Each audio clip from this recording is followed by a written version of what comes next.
alunos do terceiro ano do Colégio Tavares de Souza.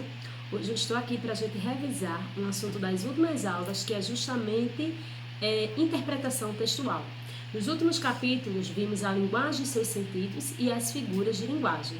Se tiver qualquer dúvida, pega o livro, porque aí vai acompanhando com a explicação, tá certo? Vem comigo! Nesses últimos capítulos, falamos a respeito da semântica. Sabemos que a semântica é o estudo do significado de uma palavra, e o significado vai depender muito do seu contexto. Como citamos o exemplo no caso de sonho, né? Muitas vezes eu digo assim, eu tenho um sonho de ser uma grande artista, né? Esse sonho a gente percebe que dá no sentido de desejar, de almejar. Diferente quando eu digo, eu tive um sonho tão bom essa noite. Então esse sonho é do meu oculto, do meu imaginário, é de dormir e realmente sonhar com alguma coisa. Então percebemos que a mesma palavra ela vai depender do contexto. Então cabe à semântica justamente esse sentido, não é? O estudo e o sentido das palavras de acordo com um texto. Vimos também que as palavras elas podem ser antonímias e sinonímias. E o que seria isso? Sinonímia são as palavras que têm um sentido parecido, aproximado, né? É o antigo sinônimo, só mudou aí a nomenclatura. E antonímia são palavras que têm sentidos contraditórios. Podemos ter como exemplo de sinônimo alegria, felicidade, contentamento. E quando eu falo de antonímia, sentidos contraditórios. Amor, ódio, vida, morte. Então aí são palavras com sentidos antônimos. Vimos também o que é a polissemia. É o fenômeno no qual uma palavra ela pode ter aí diversos sentidos. Foi o que eu citei no exemplo. Vamos entender o sentido de acordo com o contexto, né? No livro de vocês tem até o exemplo que diz assim: a letra daquela música é bonita. Então quando ele fala de letra, a gente sabe que é a canção daquela música. B é a segunda letra do alfabeto. Nesse caso aqui ele está falando justamente ao quê? Ao sinal gráfico da letra B. Em seguida ele diz, sua letra é ilegível. A gente percebe que é também você escrever a própria letra, né? Então aí a letra teve sentidos diferentes de acordo com o seu contexto, certo? E dando sequência ao nosso conteúdo, no livro ele apresenta as figuras de linguagem, assunto que estudamos no primeiro capítulo de literatura e estudamos no finalzinho do livro de português. Então vamos recordar as figuras de linguagem? Nós temos aí a metáfora, que é muito recorrente nos textos literários, né? Inclusive, na parte de literatura, o primeiro capítulo, quando falou da introdução, trouxe as figuras de linguagem. Então, a metáfora é a substituição de um significado de uma palavra por outro a partir de uma comparação, certo? Características têm que ser semelhantes entre esses seres.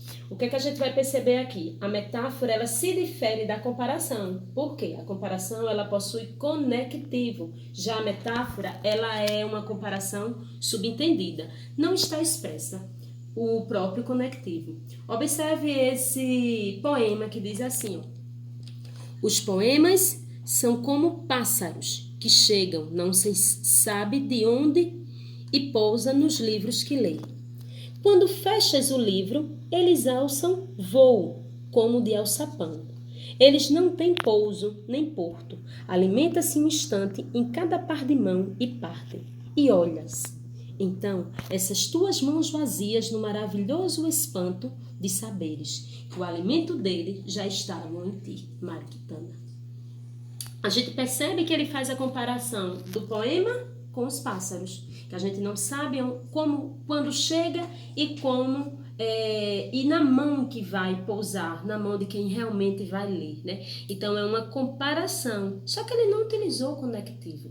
Sempre que utiliza conectivo, eu tenho uma comparação. Quando não tem conectivo, eu faço uso de uma metáfora. Essa figura de linguagem é muito recorrente nos textos literários. Olha aqui a comparação utilizando o conectivo. Também chamada de simile, é a relação de semelhança que se estabelece entre dois termos, só que o que difere metáfora é justamente o conectivo. Como, tal qual, assim, como, sempre vai ter conectivo. Ó, o mar canta como um canário. Eu estou comparando o mar com o canário, né? O barulho do mar, o som que o canário faz. Então, essa comparação que eu faço, eu utilizo um conectivo. Então, aqui eu tenho uma comparação. Certo? Seguindo com as nossas figuras, nós temos a catacrese. A catacrese é muito recorrente e a gente não sabe nem o nome, muitas vezes, de que figura é essa. É o recurso que se utiliza para designar um determinado objeto ou uma expressão popular. É realmente a falta de um termo apropriado e todo mundo utiliza, certo? Como no caso, cabeça do prego, asa da xícara, maçã do rosto, pé da mesa. Então, não temos um termo apropriado, né? O braço do sofá, não é? O dente de alho. Vai fazer aquela comida, vai usar o quê? Uma porção? Um quarto? Não, então chamamos o dente de alho. Então, isso aí, a falta de outro termo apropriado é chamado de catacrese. Em seguida, nós temos a metonímia, também um recurso bastante utilizado. A metonímia é o emprego de uma palavra por outra com um sentido aí de uma relação de dependência. Ela é muito semelhante, não é? Nós temos vários exemplos de metonímia. O livro também não apresentou, né, as suas subdivisões, mas a gente recorda alguns, né?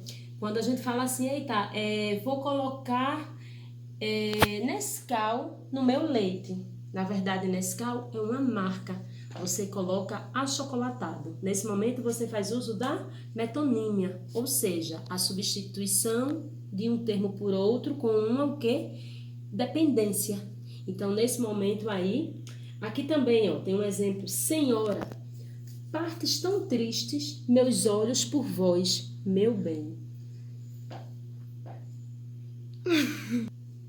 Na verdade, não só os olhos que vai sofrer e sentir a ausência dessa senhora, né? É todo o eu lírico, mas ele faz a descrição de uma parte pelo todo. Então, nesse momento, eu também faço uso da metonímia. Muitas vezes a gente utiliza metonímias, né? O singular pelo plural, como eu digo. O homem luta pelos seus direitos. Na verdade, não só é o homem, mas todo o ser, né? Então, também nesse momento, fazemos uso da metonímia. Quando eu digo, eu adoro ler Fernando Pessoa, na verdade, eu não vou ler Fernando Pessoa, e sim a sua obra.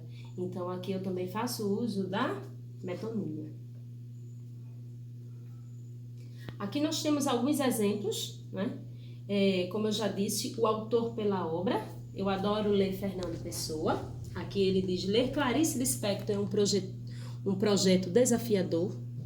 Eu posso também substituir o inventor pelo inventor. Thomas Edison ilumina o mundo. Na verdade, a gente sabe que eu estou me referindo à sua criação, que é justamente a lâmpada.